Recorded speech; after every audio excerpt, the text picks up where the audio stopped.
بمناسبة السيسي أنا عندي شهادة مهمة أقولها لحضراتكم. النهارده حصلت التعديلات جوه القوات المسلحة، وطبعا أي حد يقول لكم هو فاهم إيه الموضوع يبقى يعني بيبالغ. بس أنا في الموضوع ده عندي جزء من الحكاية، يعني في الموضوع ده بالتحديد عندي جزء من الحكاية لازم أقوله. يمكن أنا كان ليا الشرف إن أنا قابلت سيادة اللواء أحمد وصفي قائد الجيش التاني. رحت عملت معاه لقاء، واللقاء ده اتقطع منه حتت كتير والاخوان استخدموا كل حاجه.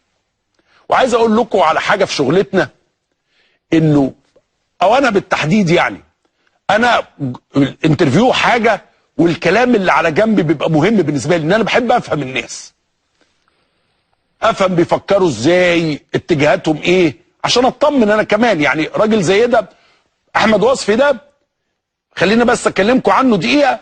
ده الجبهه الاولى، ده الخط الاولاني، ده نمره واحد. نمره اتنين، احمد وصفي ده مقاتل يعني مقاتل يعني مش مثلا ضابط لابس ضابط، لا، ده راجل بيشتغل بايده، ده مقاتل يعني ضابط جيش مقاتل على الجبهه مع الجنود المصريين. كل يوم بيطلع يشوف الموت بعينه، وبيقود الجنود بتوعه، ويركب طيارات ويركب عربيات. الراجل ده يوم ما رحنا له ما كانش عنده عربيه مصفحه، يعني بيركب عربيه زي العربيات اللي بيركبها ضباط الجيش العاديين. فيعني اسد من الاسود، يعني راجل من اللي بيشتغلوا فعلا. وعلى فكره هيفضل ده من الاسامي المطلوبه. احمد وصفي ده يعني لو في قائمه اغتيالات يمكن يبقى هو والسيسي في نفس المكان، يعني يتحط سعر. ما اجهزه المخابرات اللي بره ديت بتحط فلوس على الناس، على راس السيسي وراس وصفي، دول ممكن يبقوا اغلى راسين موجودين. يجي بعدهم روس تانية بقى. على فكره النهارده برضو لقوا، دخلوا احد الجوامع في مدينه نصر لقوا قائمه اغتيالات، هي نفس القائمه، هتلاقوا فيها نفس الاسامي، كلنا موجودين فيها. فانا لما رحت قابلت الراجل ده، غير الحوار والكلام اللي قاله وانه اشتكى انه الارهابيين اللي قدامه عندهم سلاح مش موجود في الجيش المصري. وقال لي يوميها احنا بنقبض على اجانب، احنا قابضين على واحد من اسكتلندا. يعني الراجل مش مثلا بيحارب في سينا ديت اللي انتوا بتشوفوه هنا في القاهره وبتاع، ده هزار. المعجنه كلها هناك، وفي بقى القوات الاسرائيليه وفي المخابرات وفي الشغل. بيقول لي احنا يوميها قال لي احنا بنلقى ناس في عشش معاهم شنط فيها مليون جنيه و2 مليون جنيه. احنا بنواجه تنظيم دولي، بنواجه حاجه جامده جدا. فانا شهاده حق بس بقولها للناس النهارده اللي واقفه قدام التغييرات. الراجل ده بره الحوار بيحترم وقتها الفريق السيسي احترام غير عادي. وانتوا عارفين ان الراجل ده اللي طلع عليه اشاعه، الاخوان اول ما طلعوا اشاعه قال لك احمد وصفي عمل انقلاب. اول بعد 30/6 كده بشويه قال لك انشق احمد وصفي ومش عارف ايه. هذا الرجل رجل محترم، ورجل يعشق الجيش المصري، وهيفضل رقبته مطلوبه.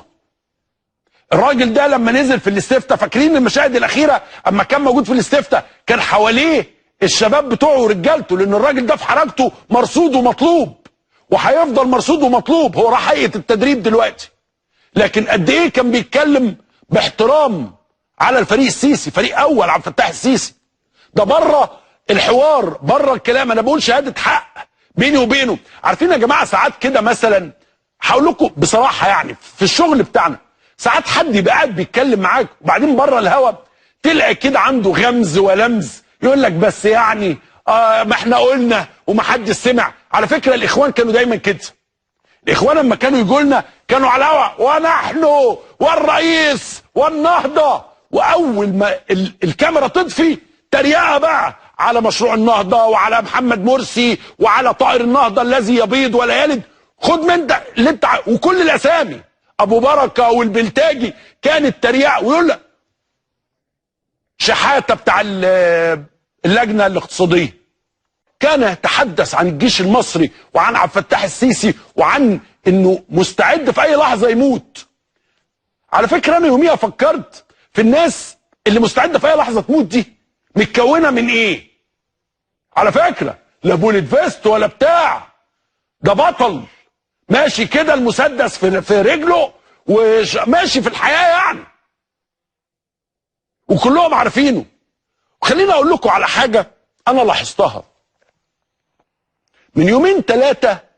رويترز وده موجود، يعني انا بقول لكم حضراتكم وحضراتكم انتوا ليكوا التحليل، وانا احب حضراتكم تفهموا اللي بيجرى. نزلت تقرير على ان الامور في سيناء مش قد كده، وطبعا سيناء ما كانتش، او الناس اللي هي من مصلحتها ان سيناء تفضل مضطربه ما كانتش حابين احمد وصفي قوي، لانه الراجل كان عينه على البلد بشكل غير عادي.